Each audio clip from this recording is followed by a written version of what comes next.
Cinderella ഭാഗം 3. ഇത് കേട്ടപ്പോൾ സിൻഡ്രല്ല ദുഃഖത്തോടെ കണ്ണുനീർ വാർത്തു. രണ്ടാനമ്മ പറഞ്ഞു, ചാരത്ത് നിന്ന് 2 പാത്രം പയർ 1 മണിക്കൂറിനുള്ളിൽ പെറുക്കിയെടുക്കാമെങ്കിൽ നിനക്ക് ഞങ്ങളോടൊപ്പം വരാം. തീർച്ചയായും 1 മണിക്കൂറിനുള്ളിൽ സിൻഡ്രല്ലയ്ക്ക് അത് ചെയ്യാൻ കഴിയുകയില്ല. അവർ അങ്ങനെ ചിന്തിച്ചു. രണ്ടാനമ്മ 2 പാത്രത്തിലെ പയറും ചാരത്തിലേക്ക് കമഴ്ത്തിയപ്പോൾ അവൾ പുറകുവശത്തെ കതക് തുറന്ന് തോട്ടത്തിലേക്ക് ഇറങ്ങി. എന്നിട്ട് ഹേസൽ മരത്തിൻ്റെ നിഴലിലിരുന്ന് കരയാൻ തുടങ്ങി. പെട്ടെന്ന് വീണ്ടും വനദേവത പ്രത്യക്ഷപ്പെട്ടു. സിൻഡ്രല്ലയുടെ കണ്ണുനീരിന് കാരണം വനദേവത ചോദിച്ചു. അവൾ എല്ലാം പറഞ്ഞു.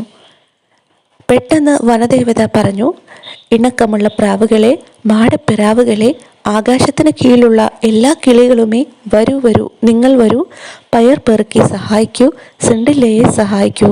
നല്ലതെല്ലാം പാത്രത്തിലേക്കും ചീത്തയെല്ലാം തൊടിയിലേക്കും. 2 പ്രാവുകൾ അടുക്കളയിലെ ജാലകത്തിലൂടെ പറന്നു വന്നു. പുറകെ മാടപ്പിറാവുകളും. പിന്നീട് ആകാശത്തിന് കീഴിലുള്ള എല്ലാ കിളിക്കൂട്ടവും അവിടെ എത്തി. അവയെല്ലാം കൂട്ടത്തോടെ മൂളുകയും കുറുകുകയും ചെയ്തു. ചുറ്റിപ്പറന്നിട്ട് ചാരത്തിലേക്ക് താണിരുന്നു. തുടർന്ന് പ്രാവുകൾ തലകുലുക്കിക്കൊണ്ട് പയർമണികൾ കൊത്തിക്കൊത്തി എടുക്കാൻ തുടങ്ങി. അത് കണ്ട് മറ്റു കിളികളും പയർമണികൾ കൊത്തിക്കൊത്തി എടുത്തു. നല്ല പയർമണികളെല്ലാം അവ പാത്രത്തിലാക്കി. ഏതാണ്ട് അരമണിക്കൂറിനകം പയറെല്ലാം പെറുക്കി തീർത്തിട്ട് അവ പറന്നുപോയി. പെൺകുട്ടി പാത്രവുമായി രണ്ടാനമ്മയുടെ അടുക്കിലേക്ക് ചെന്നു. അവൾ വളരെ സന്തോഷവതിയായിരുന്നു. കാരണം കൊട്ടാരത്തിലേക്ക് അവരോടൊപ്പം ചെല്ലാൻ രണ്ടാനമ്മ അവളെ അനുവദിക്കുമെന്ന് അവൾ വിശ്വസിച്ചു. പക്ഷേ രണ്ടാനമ്മ പറഞ്ഞു, ഇതെല്ലാം ചെയ്തതുകൊണ്ട് ഒരു കാര്യമില്ല. നിനക്ക് നല്ല ഉടുപ്പുകളില്ല, തന്നെയുമല്ല നൃത്തം ചെയ്യാൻ നിനക്ക് കഴിവുമില്ല. അതുകൊണ്ട് നീ ഞങ്ങളോടൊപ്പം പോരുന്നില്ല. നിന്നെ കൊണ്ടുപോയി നാണം കെടാൻ ഞങ്ങൾക്ക് വയ്യ. ഇത് പറഞ്ഞ് അവർ സിൻഡ്രല്ലയ്ക്കരികിൽ നിന്ന് ധൃതിയിൽ തൻ്റെ അഹങ്കാരികളായ മക്കളുടെ അടുത്തേക്ക് ചെന്നു. രാജകീയ രഥം വീടിന് മുന്നിൽ വന്നു നിന്നു. രണ്ടാനമ്മയും മക്കളും അതിൽ കയറി. രഥം മുന്നിലേക്ക് നീങ്ങി.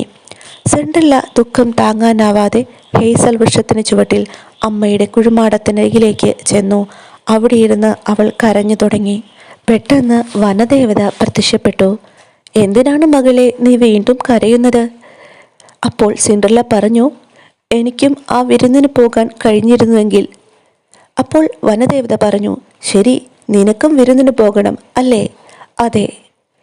അപ്പോൾ വനദേവത പറഞ്ഞു, എൻ്റെ മകളെ, നിനക്കും പോകാം. കണ്ണു തുടയ്ക്ക്, ഇനി കരയുകയരുത്. എന്നിട്ട് ഞാൻ പറയുന്നത് പോലെ ചെയ്യുക. ദേവത അപ്രകാരം പറഞ്ഞതിന് ശേഷം അവളെ മുറിയിലേക്ക് കൂട്ടിക്കൊണ്ടുപോയി. തോട്ടത്തിലേക്ക് പോയി അവിടെയുള്ള ഏറ്റവും വലിയ മത്തങ്ങ പറിച്ചെടുത്തുകൊണ്ട് വരിക, ദേവത പറഞ്ഞു. കേട്ടയുടനെ അവൾ തോട്ടത്തിലേക്ക് ഓടിപ്പോയി ഏറ്റവും വലിയ മത്തങ്ങ പറിച്ചെടുത്ത് തിരിച്ചെത്തി. അത് ദേവതയ്ക്ക് നൽകി. ദേവത മത്തങ്ങ മുറിച്ച് അതിലുള്ളതെല്ലാം ചൂഴ്ന്ന് പുറത്തെടുത്തു. എന്നിട്ട് തൻ്റെ മാന്ത്രിക ദണ്ഡ് ചലിപ്പിച്ചു. പെട്ടെന്ന് അത് ഒരു സ്വർണ്ണ രഥമായി മാറി. അതിനുശേഷം അവർ സിൻഡ്രല്ലയോട് കുറച്ച് എലികളെ കൊണ്ടുവരാൻ പറഞ്ഞു. അവൾ ജീവനുള്ള 6 ചുണ്ടെലികളെ കണ്ടെത്തി. വനദേവത അവയെ മാന്ത്രിക ദണ്ഡ് കൊണ്ട് സ്പർശിച്ചു. ഉടനെ തന്നെ ചാരനിറമുള്ള സുന്ദരന്മാരായ 6 കുതിരകളായി അവ മാറി. പിന്നീട് ഒരു വലിയ എലിയെ കണ്ടുപിടിച്ച് ബലവാനായ തേരാളിയാക്കി മാറ്റി. അത് കഴിഞ്ഞപ്പോൾ വനദേവത 2 പല്ലികളെയാണ് ആവശ്യപ്പെട്ടത്. അവൾ പല്ലികളെ കൊണ്ടുവന്നു. അപ്പോൾ തന്നെ ദേവത അവയെ രൂപാന്തരപ്പെടുത്തി സേവകരാക്കി മാറ്റി. പക്ഷേ ഞാൻ എങ്ങനെ ഈ കീറത്തുണിയെടുത്തുകൊണ്ട് വിരുന്നിന് പങ്കെടുക്കും? സിൻഡ്രല്ല ദേവതയോട് ചോദിച്ചു. ദേവത തൻ്റെ മാന്ത്രിക ദണ്ഡ് കൊണ്ട് അവളെ സ്പർശിച്ചു. ഉടനെ തന്നെ അവളുടെ കീറത്തുണി സ്വർണ്ണ നിറത്തിലുള്ള കുപ്പായമായി മാറി. നൃത്തത്തിനുള്ള മേൽത്തരം വേഷവിധാനം തയ്യാറായി കഴിഞ്ഞു. അതുകൂടാതെ ഏറ്റവും നല്ല ആഭരണങ്ങളും അവൾക്ക് കിട്ടി. എല്ലാം കഴിഞ്ഞപ്പോൾ ദേവത 2 കണ്ണാടി ചെരുപ്പുകൾ കൂടി അവൾക്ക് നൽകി. ലോകത്തിലെ ഏറ്റവും മനോഹരമായ ചെരുപ്പുകളായിരുന്നു അത്.